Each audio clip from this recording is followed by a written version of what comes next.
కొద్దిగా నెయ్యి,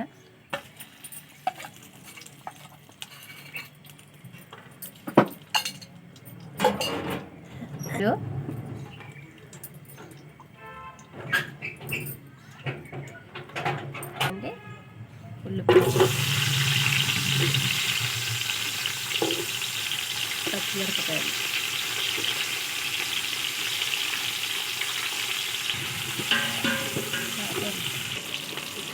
ఉల్లిపాయలు ఇలా వేయించిన తర్వాత టమాటాలు అయ్యి పెట్టుకున్నాను కదండి, అది ఇందులో వేస్తున్నాను. ఆ పేస్ట్ పెట్టడం వల్ల నీసు వాసన రాదండి.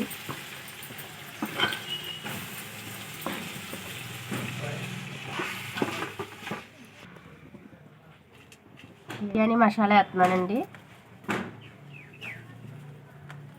సోంపు, దాల్చిన చెక్క, ఇలాచి, లవంగాలు,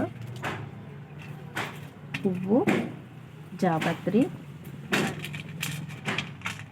కాయలు, జాజికాయ కంపల్సరీ వేసుకోవాలండి. జాజికాయ ఆకులు,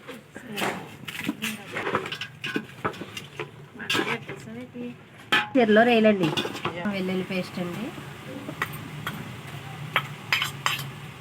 గరం మసాలా, కారం వేస్తున్నానండి.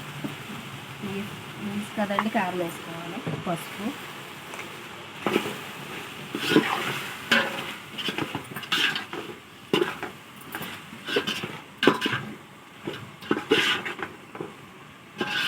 చూసారు కదా ఇలా రావాలి గ్రేవీ. దీంట్లో 2 కేజీలు వేయండి.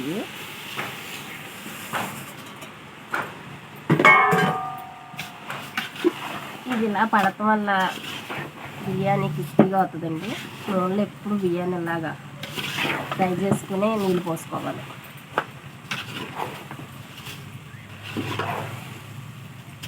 ఇంతేనా?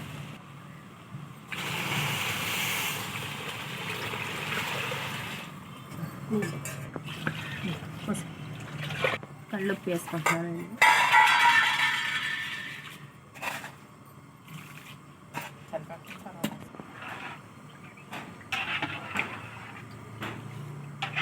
అండి దీన్ని తయారయ్యే విధానం మూత పెట్టుకుని ఒక 20 నిమిషాలు ఉడికించుకోవాలండి. దీన్ని చూసారు కదా, బిర్యానీ రెడీ అయింది. ఇంతేనండి, ఎక్కువ స్పైసీ లేకుండా పిల్లలు ఎంతో ఇష్టపడి తినేలా బిర్యానీ తయారు చేశానండి, రొయ్యలు వేసి.